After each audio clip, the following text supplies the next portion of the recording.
Welcome back to another Trump Teachings. With Ashes of Outland comes the new class, Demon Hunter, and I'm going to be running a mid-range Demon Hunter, meaning that it's just kind of good at all stages of the game. It's right in the middle. Show you all the mechanics of the new Demon Hunter class. The Madman! This ends now.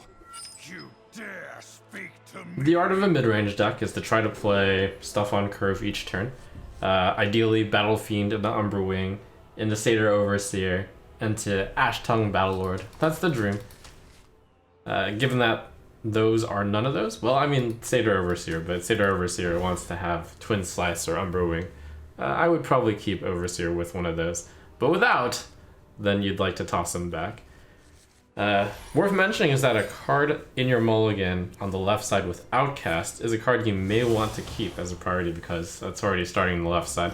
I think I would only keep Crimson Sigil Runner if it were on the left side of my hand, but lucky me, I've got it, and I've got like one of the best cards in Demon Hunter, the Umberwing. Behold the power. I could even coin Crimson Sigil Runner here, and I'll do that.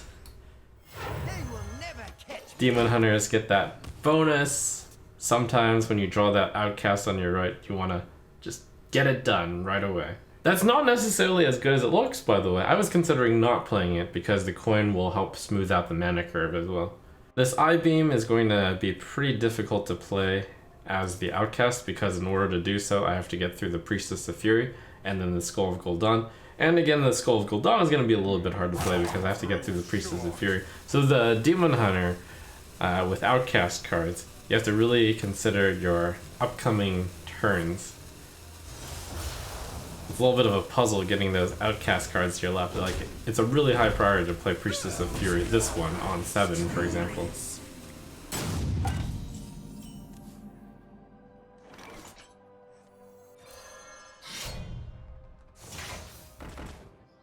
Gotta go. Worth noting, due to all the if your hero attacked cards, you should not attack with this on the face just for 1 damage. Arrogance. You gotta hold those weapons until you get the benefit of Satyr Overseer or Battle Fiend or Umberwing or etc. But for 2 damage, because I'm sinking one of my mana into this, fine. Vengeance is mine. The Demon Hunter features the 1 mana Demon Claws, which you can weave in and out. Synergizes well with the cards that say, if your hero attacked this turn. So often you'll think about saving 1 mana on top of the card that you want to play. Also synergizes with cards such as Eldrachi Warblades. That's a nice use of the Felfin there. Getting the attack off, getting the buff.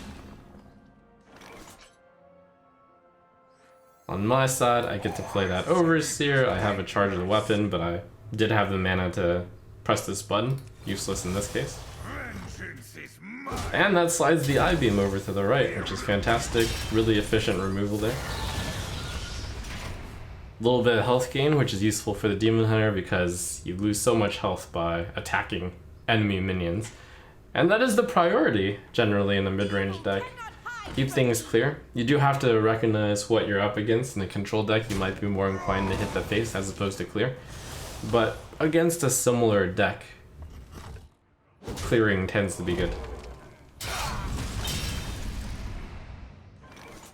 So one of the reasons why Twin Slice is great in this deck is because it does go with your Outcast fairly well.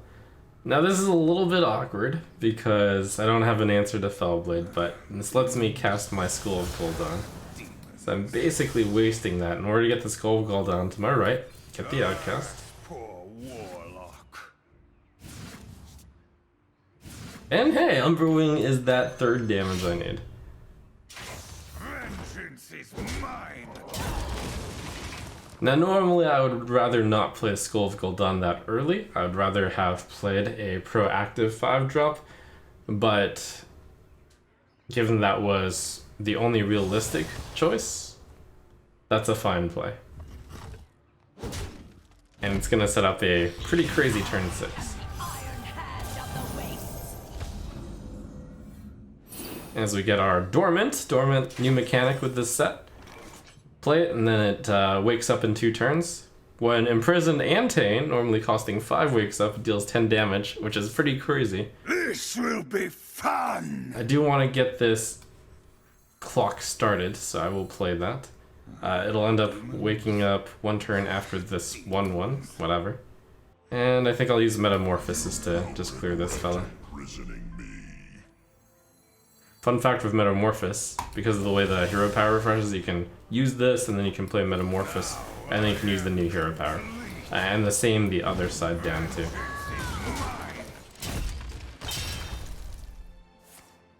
I see.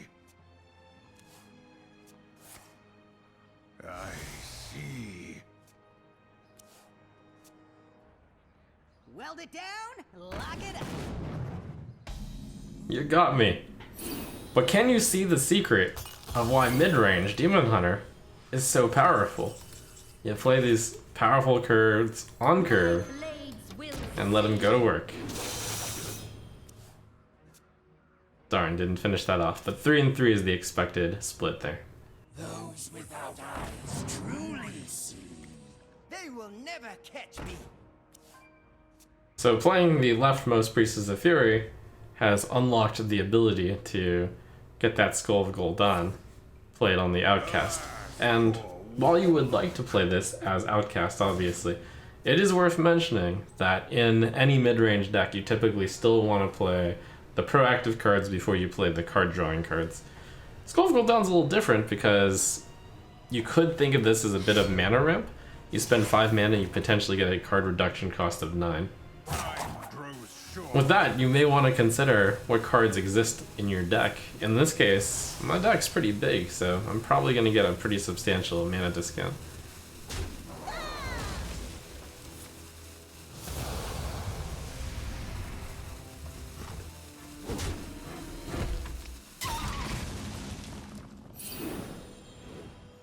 There we go! Pew pew!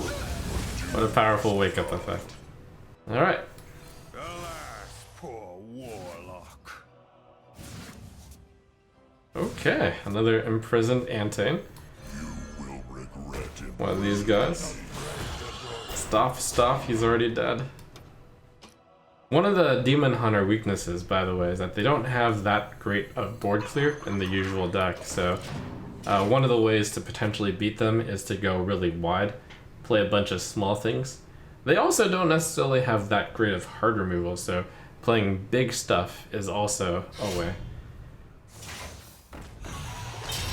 So should you ever find yourself against a Demon Hunter, Poor warlock. playing a big set of minions or playing big minions, both can be pretty solid. Basically, don't hold back. They don't have very many answers. They do have answers, like Altruis is really nice, and Immolation Aura, which may or may not be in most of their Demon Hunter decks. For the most part, though, you can't go too wrong by just throwing everything out there. I am complete. My only regret is that you were not enough of a challenge. Are not prepared. I yield for now. And now, you are prepared to go out there and kill some people with Demon Hunter. Excellent starting deck with so many cards that you already have provided for you for free.